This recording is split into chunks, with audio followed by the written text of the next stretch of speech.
Bismillahirrahmanirrahim. Assalamualaikum warahmatullahi wabarakatuh.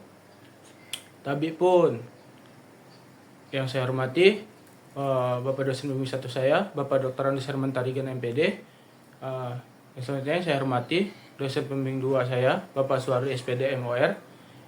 Setelah itu yang saya hormati juga dosen pembahas saya, Dr. Andes Dwi Priyono MPD. Di sini saya akan mempresentasikan hasil seminar saya yang berjudul Pengaruh Latihan Plyometrik Terhadap Peningkatan Otot Power Tungkai Ekstrakurikuler Futsal SMA Negeri 5 Bandar Lampung. Sini ada pendahuluan, latar belakang. Futsal merupakan sebuah olahraga bola yang dimainkan oleh 2 tim, masing-masing terdiri dari 5 pemain. Tujuan utama dari pemain ini adalah untuk mencetak gol ke gawang lawan dengan mengendalikan bola menggunakan kaki. Selain 5 pemain inti, setiap tim juga diperbolehkan memiliki pemain cadangan. Berbeda dengan permain sepak bola dengan ruangan lainnya, lapangan futsal dibatasi oleh garis-garis, bukan oleh jaring ataupun papan. Dalam Undang-Undang Nomor 11 Tahun 2022 tentang olahragaan mengatur penyelenggaraan dan pengelolaan olahraga di Indonesia secara komprehensif. UU ini bertujuan untuk meningkatkan kualitas, prestasi, partisipasi masyarakat dalam bidang olahraga dengan melibatkan pemerintah, lembaga, dan masyarakat luas. Adapun pokok-pokok utama dalam lembaga undang-undang ini adalah pembinaan dan pengembangan olahraga, menetapkan sistem pembinaan berjenjang untuk atlet, mulai dari usia dini, pendidikan, hingga tingkat prestasi. Menekankan peran pemerintah dalam menyediakan sarana, prasarana, dan dana untuk pengembangan olahraga.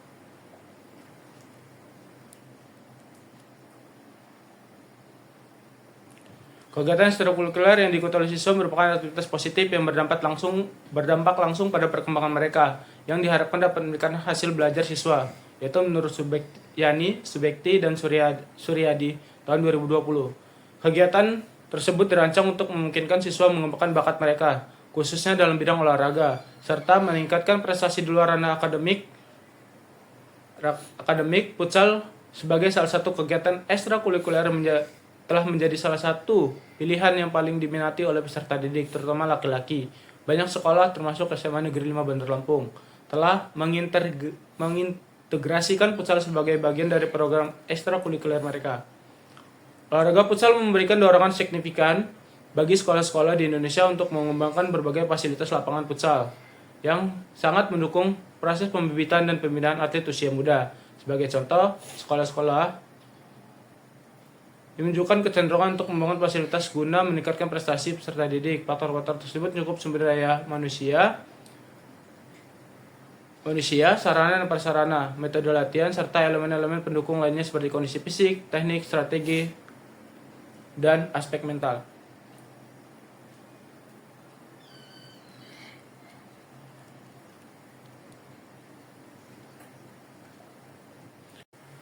Berdasarkan hasil observasi lapangan serta koordinasi yang dilakukan peneliti dengan pelatih, ekstrakurikuler futsal di SMA Negeri 5 Bandar Lampung diketahui bahwa dalam berbagai kunjungan saat kegiatan latihan berlangsung, terlihat bahwa setiap pertandingan dimainkan menunjukkan rendahnya jumlah gol yang tercipta. Berdasarkan pengamat dan hasil diskusi dengan pelatih, penyebab utama dari fenomena ini diduga berasal dari lemahnya power otot tungkai saat melakukan syuting dan passing, serta kurangnya kekuatan tendangan dihasilkan oleh siswa. Selain itu, program latihan ini terakan belum secara khusus dirancang untuk meningkatkan kekuatan otot tungkai, dan frekuensi latihan tidak terjadwal dengan baik turut menjadi faktor yang mempengaruhi. Peneliti berasumsi bahwa selama proses otot tungkai belum berfungsi secara optimal, sehingga dibutuhkan latihan khusus yang berfokus pada pengembangan otot tungkai untuk meningkatkan performa syuting siswa dalam permainan futsal. Oleh karena itu, peneliti mengambil judul Pengaruh Latihan Plyometrik Terhadap Peningkatan Otot Power Tungkai Ekstrakurikuler Futsal SMA Negeri 5 Bandar Lampung. Identifikasi masalah yang pertama, umumnya siswa memiliki tingkat keseimbangan tubuh yang kurang baik saat melakukan gerakan. Yang kedua, gerakan kekuatan otot yang fleksibel pada siswa yang berdampak pada aktivitas gerak. Yang ketiga, masih terdapatnya kesalahan penempatan kaki saat melakukan syuting ke arah gawang. Yang keempat, rendahnya power otot tungkai ditunjukkan oleh lemah atau tidak maksimal tendangan saat melakukan syuting dalam permainan futsal. Terus itu yang pertama, rumusan masalah. Apakah ada pengaruh latihan terhadap peningkatan otot power tungkai pada siswa ekstrakurikuler futsal di SMA Negeri 5 Bandar Lampung? Selanjutnya yang kedua, apakah bagian perbedaan power shooting pemain futsal dibandingkan dengan pemain yang tidak menggunakan latihan volumetrik. Tujuan peneliti yang pertama, mengukur pengaruh latihan volumetrik, mengetahui pengaruh signifikan latihan volumetrik dan terhadap peningkatan power otot tungkai dalam permainan futsal. Yang kedua, membandingkan efektivitas latihan, membandingkan pengikatan power otot tungkai antara pemain futsal yang menggunakan metode latihan volumetrik dan pemain yang tidak. Manfaat penelitian yang pertama yaitu menganalisis literatur ilmiah yang ada tentang latihan volumetrik, pengaruhnya dalam peningkatan power otot tungkai olahraga futsal. Yang kedua, untuk memahami konsep dan teori di balik peningkatan power otot tungkai dalam konteks futsal. Yang ketiga, untuk mengidentifikasikan faktor-faktor yang dapat memodernisasi pengaruh latihan volumetrik terhadap power otot tungkai pemain futsal. Itu ada tinjauan pustaka pendidikan jasmani Nurdikbud 2007. Pendidikan jasmani adalah proses pembelajaran melalui aktivitas jasmani yang dirancang untuk meningkatkan kebugaran jasmani, mengembangkan keterampilan motorik, pengetahuan, sikap hidup sehat dan aktif, serta sikap sportif peserta didik. Selanjutnya yaitu pengertian olahraga menurut Kenneth Hamsesmith dalam Tarigan 2019 merupakan perluasan dari aktivitas permainan dalam pemandangan bermain. Play adalah aktivitas spontan dan bebas menjadi dasar dari segala bentuk aktivitas fisik yang menyenangkan. Dari aktivitas bermain ini berkembang ke arah yang lebih terstruktur, yaitu permainan atau games. Dalam pada tahap selanjutnya menjadi olahraga atau sport yang memiliki aturan baku, tujuan tertentu, dan umumnya melibatkan kompetisi. Selanjutnya ada kualitas prestasi. Prestasi belajar merupakan hasil yang didapat peserta didik di sekolah setelah melakukan kegiatan belajar bersama guru. Peserta didik dibentukkan langkah-langkah atau tindak lanjut dalam studi yang berikutnya. Hasil dari belajar peserta didik merupakan prestasi belajar yang dipengaruhi beberapa faktor, yaitu kesehatan, inteligensi, minat dan motivasi, dan cara belajar siswa. Tahapan pemanduan pembinaan bakat. Pembinaan dan pengembangan olahraga Indonesia telah diatur dalam Undang-Undang Republik Indonesia Nomor 11 Tahun 2022 tentang keolahragaan. Dalam undang-undang ini dijelaskan bahwa pembinaan olahraga harus dilakukan secara bertahap, dimulai dari pengenalan, pemantauan, pemanduan, hingga pengembangan bakat. Selanjutnya ada hakikat ekstrakurikuler.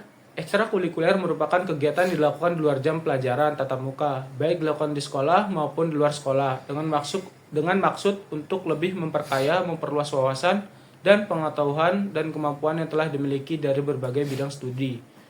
Selanjutnya ada belajar gerak. Menurut Tarigan Herman 2019.225, belajar yang diwujudkan melalui respon-respon muskular dan diekspresikan dalam gerak tubuh. Di dalam belajar gerak yang dipelajari adalah pola-pola gerak keterampilan tertentu, misalkan gerak-gerak keterampilan olahraga. Dalam proses belajar gerak, ada 3 tahapan yang harus dilalui oleh siswa untuk mencapai tingkatan keterampilan sempurna otomatis. Tahapan belajar gerak yaitu yang pertama ada tahap kognitif, yang kedua ada tahap asosiatif atau fiksasi, dan yang ketiga ada tahap otomatisasi. Selanjutnya ada prinsip latihan bahwa dalam latihan kondisi fisik seorang harus memperhatikan prinsip-prinsip atau asas latihan sebagai berikut. Yang pertama, prinsip overload atau beban lebih. Latihan harus mengakibatkan penekanan fisik dan mental. Prinsip overload ini disebut adalah prinsip latihan yang paling dasar dan paling penting. Prinsip ini mengatakan bahwa latihan beban haruslah latihan dengan sangat keras serta diberikan berulang kali dengan intensitas yang cukup tinggi. Yang kedua ada prinsip peningkatan beban terus-menerus atau disebut dengan progresif. Menurut Harsono 2004.255, prinsip progresif adalah penambahan beban dengan memanipulatif intensitas, repetisi, dan lama latihan. Penambahan beban dilakukan dengan meningkatkan beban secara bertahap dalam program latihan.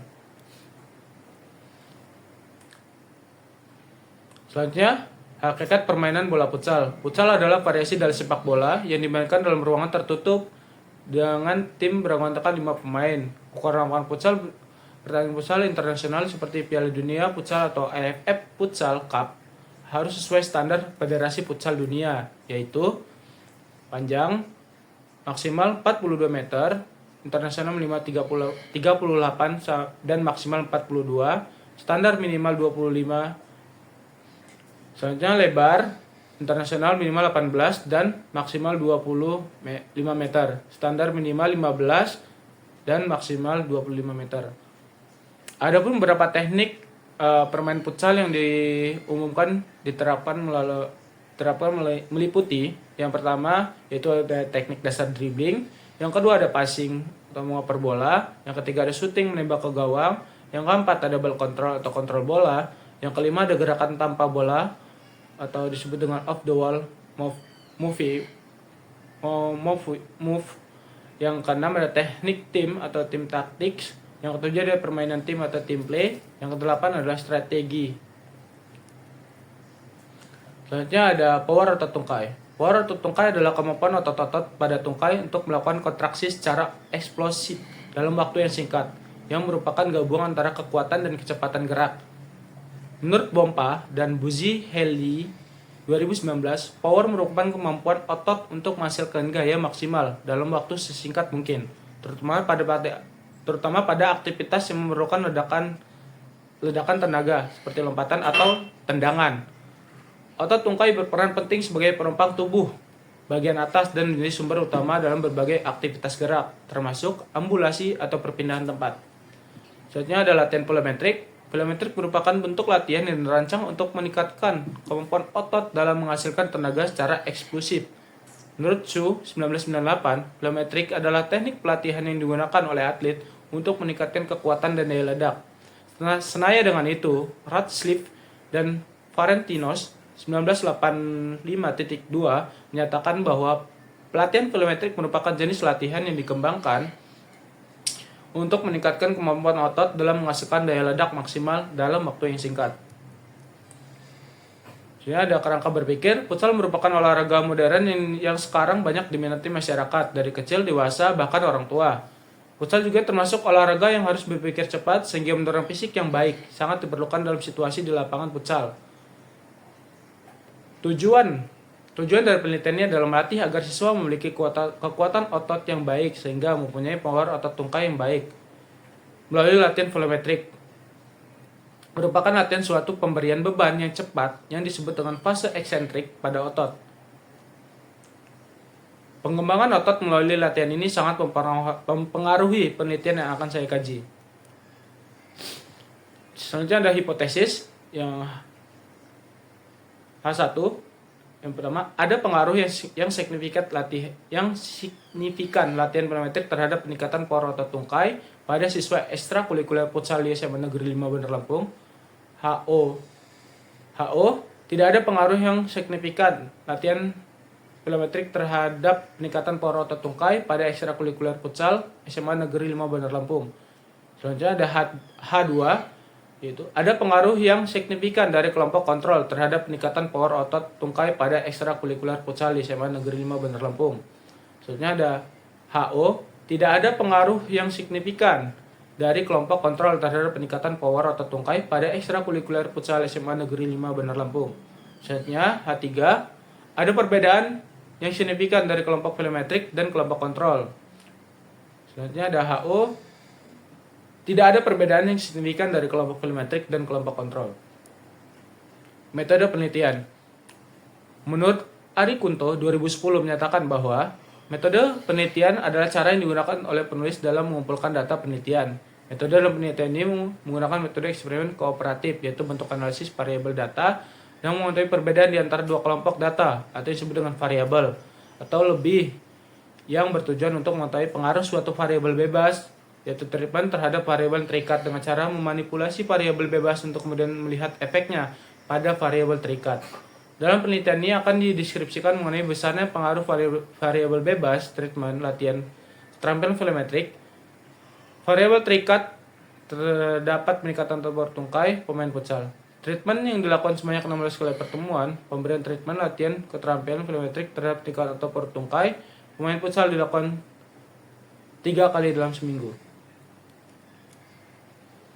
Selanjutnya ada jenis penelitian. Menurut Ari Kunto 2014.29 menyatakan bahwa eksperimen adalah suatu cara untuk mencari sebab akibat disebut dengan hubungan kausal antara dua faktor yang sengaja ditimbulkan. Selanjutnya ada tiga. Populasi. Populasi adalah keseluruhan unit atau objek penelitian yang memiliki karakteristik tertentu dan menjadi fokus perhatian dalam suatu penelitian. Populasi yang digunakan dalam penelitian ini adalah siswa ekstrakurikuler futsal SMA Negeri 5 Bandar Lampung yang berjumlah 22 orang. Selanjutnya ada sampel. Menurut Suarsmi Ari Kunto, sampel adalah sebagian atau wakil populasi yang diteliti. Sampel yang digunakan dalam penelitian ini berjumlah 22 orang.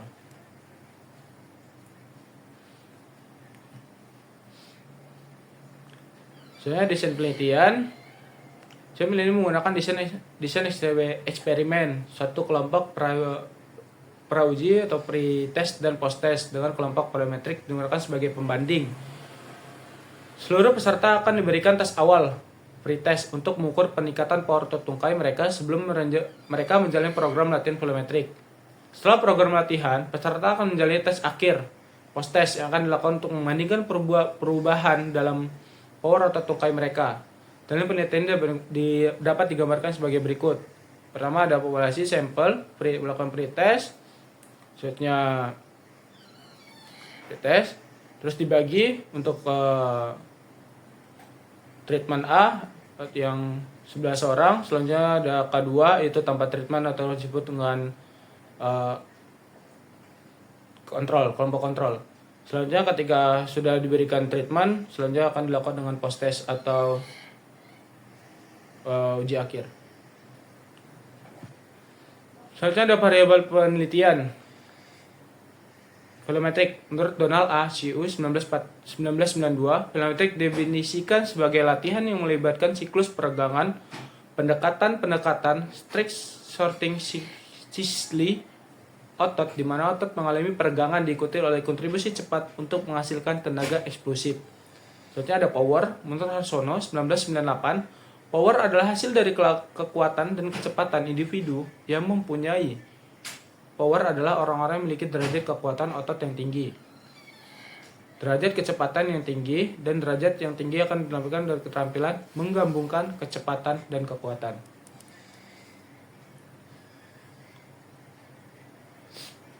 Contoh dalam penelitian ini menggunakan semua ukuran, menggunakan standing board jam. Kemudian diklasifikasikan berdasarkan tabel norma standing board jam siswa SMA, SMK di bawah ini. Norma standing board jam siswa SMA atau SMK.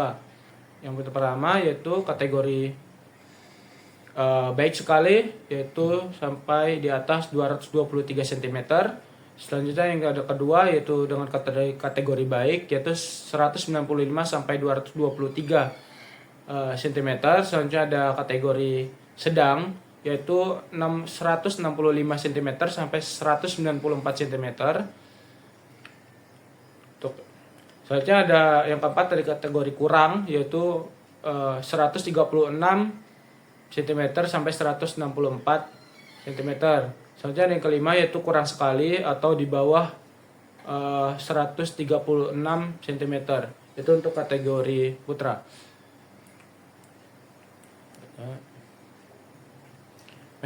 Selanjutnya metode penelitian, teknik analisis data. Itu data yang dianalisis adalah data dari hasil tes awal free test dan tes akhir yang disebut dengan post test. Menghitung hasil tes awal free test dan tes akhir post test dengan teknik analisis uji T. Adapun syarat dalam mengujikan uji T adalah yang pertama uji prasyarat, itu uji normalitas data. Untuk melakukan uji normalitas data menggunakan uji kenormalan yang dikenal dengan uji Rayleigh force. Suatu data dikatakan berdistribusi normal bila L hitung atau L kurang dari L tabel dengan taraf signifikan 5%, maka data tersebut berdistribusi normal. Menurut Sutjana 2012. Selanjutnya yaitu yang kedua ada uji homogenitas. Uji homogenitas dilakukan agar yakin bahwa kelompok-kelompok yang membentuk sampel berasal dari populasi yang homogen. Homogenitas dicari dengan uji T, yaitu membandingkan nilai F hitung dengan F tabel dengan rumus DK pembilang N kurang 1 untuk variasi terbesar, DK penyebut N min 1 untuk variasi terkecil, yaitu taraf signifikan 0 0.05 maka dicari pada tabel F dengan kriteria penguji. Jika F hitung lebih dari F tabel maka tidak homogen. F hitung kurang dari F tabel maka berarti homogen. Dan ya, hipotesis adapun ujian DT untuk menggunakan uji hipotesis adalah uji T. Yang pertama ada independent sample t-test. Uji T digunakan untuk membandingkan rata-rata dari dua kelompok yang tidak berhubungan satu dengan yang lain. Dan kriteria penguji apabila T hitung lebih dari T tabel dengan 0,05 dan power tertungkai kelompok eksperimen lebih besar dari kelompok kontrol, maka H diterima. Sini ada gambarnya, keterangan untuk X1 rata skor 1, X2 rata skor 2, N1 banyak data sampel 1, N2 banyak data sampel 2, S1 pangkat 2 variance sampel 1, S2 pangkat 2 variance sampel 2. Adapun uji peneliti gunakan menguji hipotesis GT. Virits yang kedua ada virus sampel test. Uji T digunakan untuk membandingkan rata-rata dari dua kelompok sampel yang berpasangan. Kriteria penguji apabila dihitung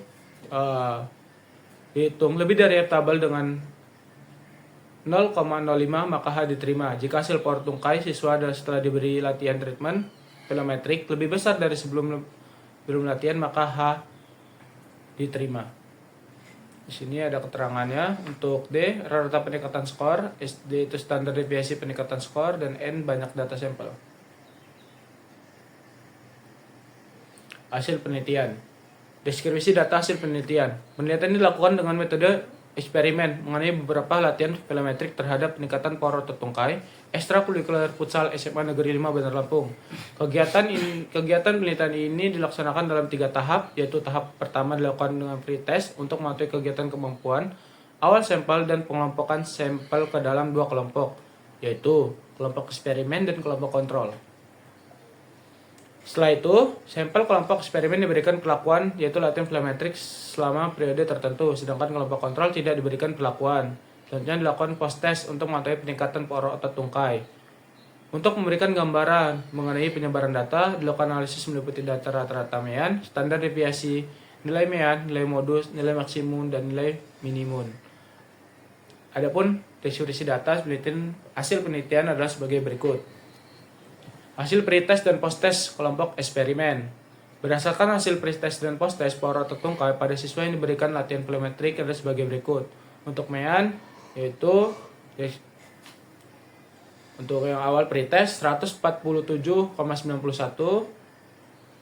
Dan untuk post-testnya 193,18. Untuk medianya 147. Untuk pretestnya, selanjutnya untuk post-testnya itu 196. Untuk modusnya 154. Untuk pretestnya, selanjutnya untuk post-test yaitu nilainya 198. Selanjutnya ada standar deviasi, yaitu pretestnya dengan angka 17,22. Selanjutnya untuk post-testnya yaitu 16,72. Selanjutnya data minimum, yaitu untuk pretestnya 126. Sedangkan untuk post-testnya 166. Selanjutnya itu data maksimum untuk pretestnya 185. Itu untuk pretest, sedangkan untuk post-testnya 229. Sumber dari peneliti.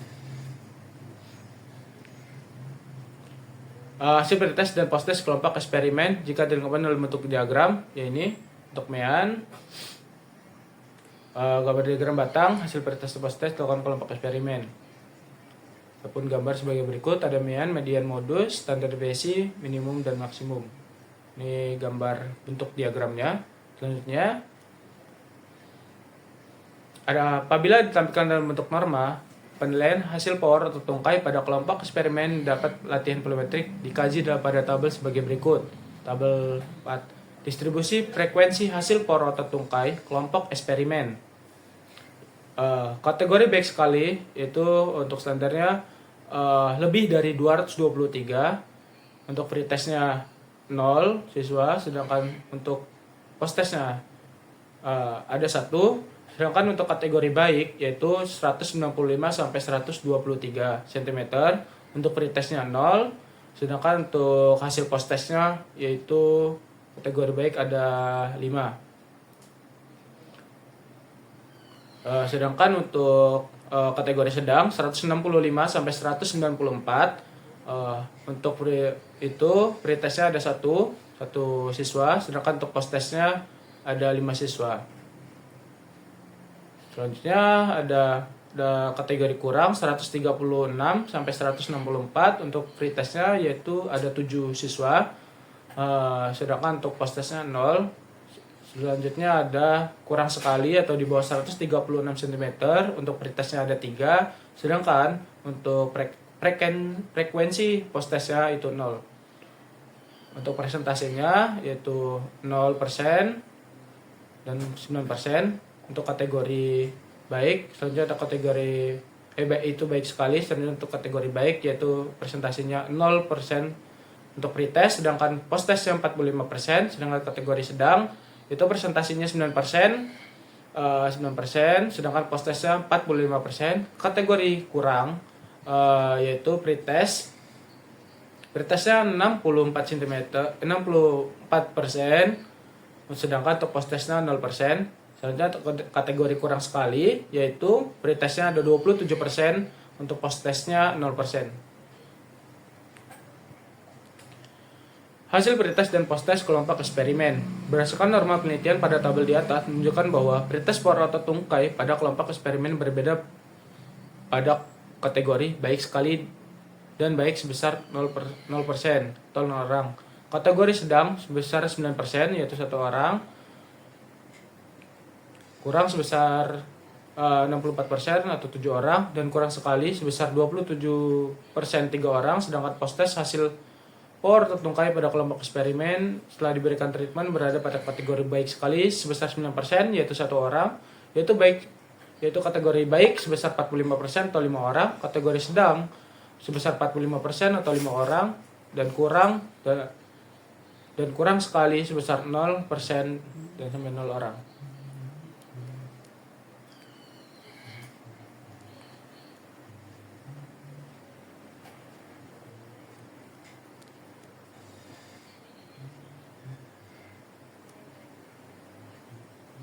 Selanjutnya, hasil pretest dan post-test kelompok kontrol. Berdasarkan hasil pretest tungkai pada siswa tidak diberikan latihan volumetrik sebagai berikut. Untuk kategori baik sekali, yaitu untuk pretestnya dan post-testnya 0 frekuensinya, sedangkan prestasinya 0%, pretestnya dan post-testnya 0%. Selanjutnya kategori baik yaitu 0% untuk frekuensi pretest dan post-testnya 0. Untuk presentasinya juga 0%, untuk pretest dan post-test 0%. Untuk kategori sedang, yaitu untuk frekuensi pretestnya ada 2, sedangkan untuk frekuensi post-testnya ada 2 juga. Selanjutnya untuk presentasinya yaitu 18% untuk pretest dan 18% untuk post-test. Selanjutnya untuk kategori kurang, yaitu frekuensi pretestnya itu ada 5. Selanjutnya ada frekuensi post-testnya ada 5. Untuk presentasinya ada 45% pretestnya, sedangkan post-test presentasinya ada 45%. Selanjutnya ada kurang sekali, yaitu untuk pretestnya ada 4. Selanjutnya ada frekuensi post-testnya ada 4 juga. Selanjutnya untuk presentasi pretestnya 36% dan post-testnya 36%. Berikut gambar diagram batang hasil pretest dan post-test kelompok kontrol. Ini sumber dari peneliti. Berikutnya berdasarkan hasil pretest dan post-test kelompok kontrol. Berdasarkan norma penelitian pada tabel di atas menunjukkan bahwa pretest hasil power otot tungkai kelompok kontrol berada pada kategori baik dan baik sebesar 0% dan 0 orang, sedang sebesar 18% atau 2 orang, kurang sebesar 45% atau 5 orang, dan kategori kurang sekali sebesar 36% 4 orang, dan post-test hasil power tungkai pada kelompok kontrol berada kategori baik baik sekali dan baik sebesar 0% atau 0 orang, sedang sebesar 14% atau 2 orang, kurang sebesar 45% atau 5 orang, dan kategori kurang sekali sebesar 36% atau 4 orang.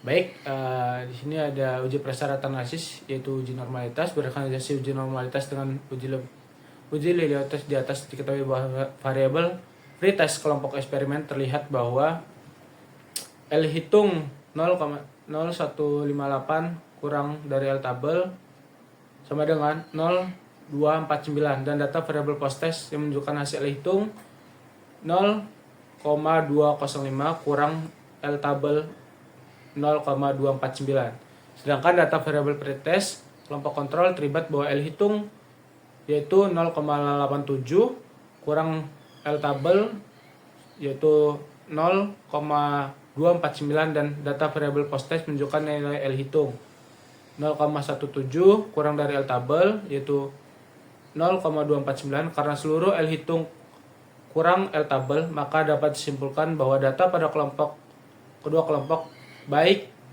eksperimen maupun kontrol berdistribusi normal. Dengan demikian, data residual dalam metode adalah memenuhi asumsi normalitas dan layak untuk dilakukan analisis statistik parametrik lebih lanjut.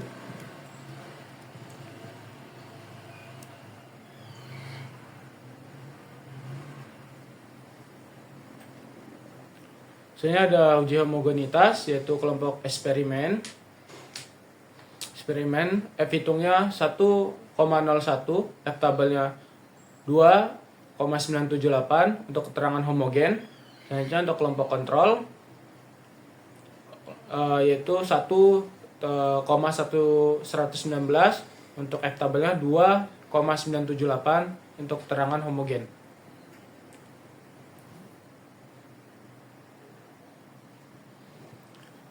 Selanjutnya ada Pairs sample test. Dari tabel di atas dapat bahwa kelompok uji pengaruh kelompok eksperimen dan kontrol, yaitu data kelompok eksperimen untuk T hitung 46,0080, untuk T tabelnya 2,228. Untuk keterangannya ada pengaruh signifikan.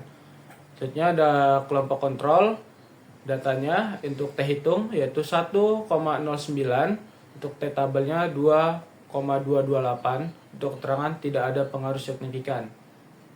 Dari tabel di atas dapat lihat bahwa kelompok eksperimen bahwa nilai T hitung ini berarti ada perbedaan yang signifikan dalam hasil pretest dan post-test kelompok eksperimen, dan pada kelompok kontrol bahwa T hitung itu 1,09 kurang F tabel yaitu 228. Hal ini berarti tidak ada perbedaan yang signifikan pada data hasil pretest dan post-test kelompok kontrol. Dengan demikian dapat dijelaskan bahwa ada pengaruh yang signifikan pada latihan filometrik terhadap peningkatan otot power tungkai ekstrakurikuler futsal SMA Negeri 5 Bandar Lampung. Selanjutnya ada uji perbandingan post-test dan pretest kelompok eksperimen dan kelompok kontrol, yaitu untuk data tabel di atas lihat bahwa pretest kelompok eksperimen dan kontrol bahwa ini T hitung yaitu 0,060 yaitu kurang dari tabel yaitu 2,086. Hal ini berarti tidak ada perbedaan yang signifikan dari hasil pretest kelompok eksperimen dan kelompok kontrol. Sedangkan pada post-test kelompok eksperimen dan kontrol bahwa nilai T hitung 4,027 lebih dari T tabel sama dengan 2,086. Hal ini berarti ada perbedaan yang signifikan pada hasil post-test kelompok eksperimen pada kontrol. Dengan demikian dapat dijelaskan bahwa terdapat perbedaan yang signifikan pada tes akhir kelompok yang diberikan latihan filometrik, di mana dapat meningkatkan power tertungkai ekstrakurikuler futsal SMA Negeri 5 Bandar Lampung. Selanjutnya ada hasil pembahasan. Hasil penelitian ini menunjukkan bahwa latihan filometrik berpengaruh secara signifikan terhadap peningkatan power tertungkai pada siswa ekstrakurikuler futsal SMA Negeri 5 Bandar Lampung. Terbukti dari peningkatan hasil tes standing board jump antara sebelum dan sesudah perlakuan, kelompok eksperimen mengalami peningkatan performa yang nyata dibandingkan dengan kelompok kontrol. Hal ini menandakan bahwa metode latihan volumetrik yang diberikan selama 16 kali pertemuan mampu merangsang perkembangan kemampuan eksklusif pada otot tungkai siswa yang sangat dibutuhkan dalam olahraga futsal. Latihan-latihan seperti squat jump, tuck jump, lateral over jump, barrier, dan speed switch jump mampu meningkatkan kekuatan eksklusif melalui prinsip strength shortening cycle yang melibatkan kontraksi otot eksentrik dan konsentrik secara tepat dalam konteks permainan futsal. Meningkatkan power otot tungkai ini sangat penting, dan aktivitas seperti menendang bola, melompat, dan melakukan akselerasi mendadak. Oleh karena itu, hasil membuktikan bahwa latihan volumetrik efektif untuk penunjang kemampuan fisik dasar pemain futsal. Baik, untuk setelah pembahasan ada kesimpulan dan saran, yaitu berdasarkan hasil analisis data dan pembahasan telah dilakukan, dapat disimpulkan bahwa latihan volumetrik berpengaruh secara signifikan terhadap peningkatan power otot tungkai pada siswa ekstrakurikuler futsal di SMA Negeri 5 Bandar Lampung. Hal ini dibuktikan dari adanya peningkatan nilai rata-rata hasil tes standing board jump setelah melakukan latihan volumetrik dibandingkan dengan sebelum perlakuan, serta perbedaan yang signifikan antara kelompok eksperimen dan kelompok kontrol. Selanjutnya ada saran, yaitu yang pertama bagi pelatih dan guru pendidikan jasmani diberikan saran untuk mengintegrasikan latihan volumetrik dalam program latihan siswa. Yang kedua, bagi pihak sekolah diharapkan dapat mendukung pelaksanaan latihan fisik seperti volumetrik dengan menyediakan waktu latihan cukup, pengawasan baik, serta fasilitas pendukung yang memadai untuk menunjang peningkatan prestasi peserta didik dalam kegiatan ekstrakurikuler. Yang ketiga, yaitu untuk meneliti selanjutnya disarankan agar melakukan penelitian dengan jumlah sampel yang lebih besar dan di sekolah berbeda untuk memperoleh hasil yang lebih representatif. Baik, ini untuk dokumentasi. Selanjutnya saya ucapkan terima kasih. Mohon maaf apabila ada salah kata. Saya ucapkan wassalamualaikum warahmatullahi wabarakatuh.